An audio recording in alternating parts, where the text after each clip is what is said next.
Welcome to Module 2. Topic: Alcohol and the hospitality industry. Information to be covered in this module. Number 1, why do you work in the hospitality industry? Number 2, what do you expect from working in the hospitality industry? Number 3, by controlling the problems associated with alcohol, you will make more money. Number 4, why do people drink?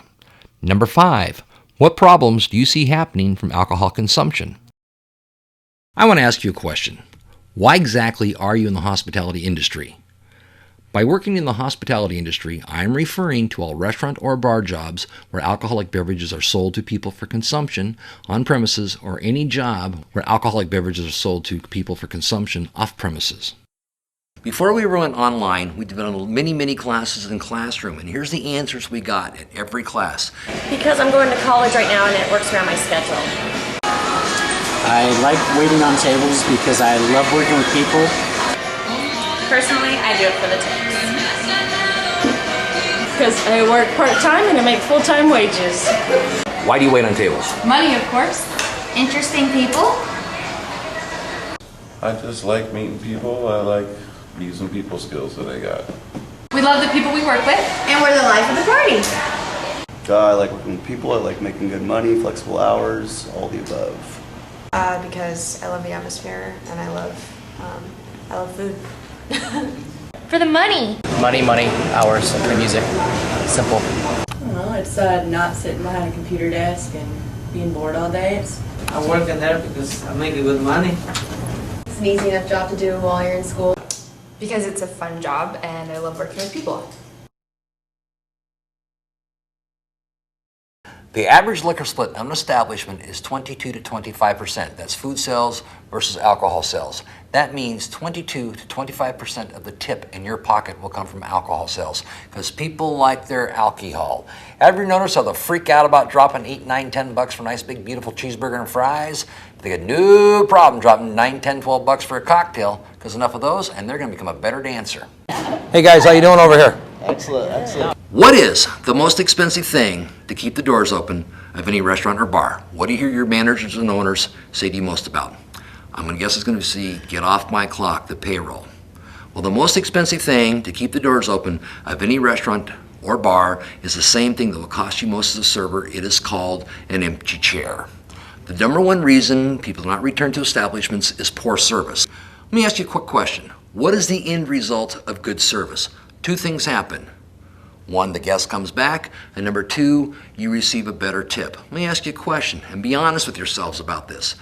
Have you ever noticed the more drunk somebody gets, the less of a tip you make? Now, some of you may look at me and go, that's not true, but go back times you got to cut somebody off. What happens to your tip?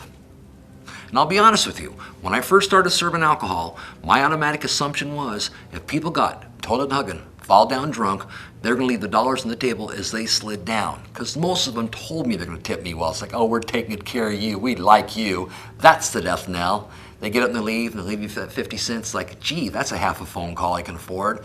You're the best.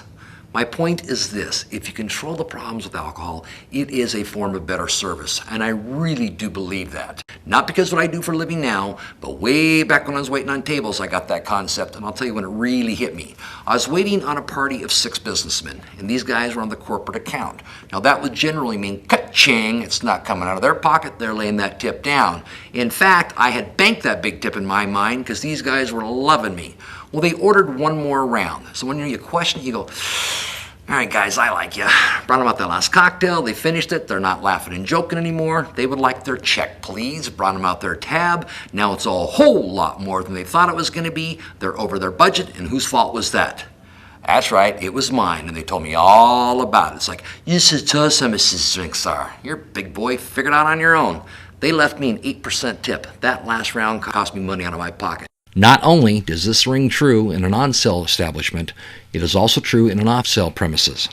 Customers want to feel welcome, and if you maintain an inviting atmosphere in your store, the more people will shop there. Why do you think people drink alcohol? I believe some people drink because it's a habit, like going to the ball game or something, you know, they got to have a beer. People drink because either they're bored, sad, or lonely. Sometimes I like to drink just for after a hard day of work. Just helps me to relax before bed. Why do I drink? For the buzz. Peer pressure because my friends are doing it. It's 5 o'clock somewhere. Liquid courage. To loosen up, have a good time. Thirsty. Again, some of the answers we've received in our classrooms as well, they drink because they want to relax. It's social. People drink because they like the taste. The health issues. 2 glasses of red wine are good for your heart. Some people drink because they want to escape, because they're sad, they're bored, they're lonely, they're addicted. The reason we ask that question in our class is because we believe for the most part when your guests come to the doors and drink, they drink for the same reasons that we drink. There's good parts of alcohol, but just like anything else, you got the flip side. What are the problems? What are some of the problems you've encountered from people consuming alcohol in your premises, place you've worked at, or people that you just know? DUIs. People just make really bad decisions. They simply make bad choices. DUIs, babies, fights, addiction. You know, as a restaurant manager, you have to realize that DUIs are definitely an impact on our business and a liability to the restaurant. Injury, death, violence, people getting sick, their health, financial issues, domestic issues, boating accidents, drowning deaths, things like fights, accidents, DUI. According to the U.S. Justice Department, about 3 million violent crimes occur each year in which victims perceived the offender as have been drinking. 2/3 of victims who suffered violence by an intimate partner reported that alcohol was a factor. 64% of all reported child abuse and neglect cases in New York City were associated with parental alcohol abuse. Alcohol is present in plus 50% of all incidences of domestic abuse. 47% of homicide victims, 39% of those killed by unintentional injury, and 29% of suicides tested positive for alcohol. An estimated $148 to $163 billion are spent every year because of alcohol abuse. More than half of boating deaths are alcohol-related. 50% of all drowning deaths are alcohol-related. When you look at the fact that 1 in 10 drinkers in America is an alcoholic, it can raise major issues such as health issues. Heavy alcohol use can cause massive health issues and has been attributed to medical conditions such as cancer, the digestive system, which includes the stomach, intestines, pancreas, and other digestive organs. Many heavy drinkers will have liver problems, sexual dysfunction, and emotional problems. The central nervous system is the brain and the spinal cord. Chronic alcohol use damages both of these, and in time, the body will just give out. A side note for you is this. In the hospitality industry, alcohol is prevalent. The chances of you interacting with a guest who is addicted to alcohol is very probable. It's not your job to diagnose someone who is an alcoholic, but you need to be aware of the problems that can arise for you and your establishment because of the actions of the problem drinker. If you have a regular and they have your trust, don't be afraid to guide them towards help. This concludes Module 2. Let's do a little recap. In this module, you learned about alcohol and the hospitality industry, the problems arising from alcohol consumption, and the effects of such. You should now be familiar with alcohol in the hospitality industry, problems associated with alcohol consumption, and the impact of alcohol on society. You may now take the Module 2 quiz.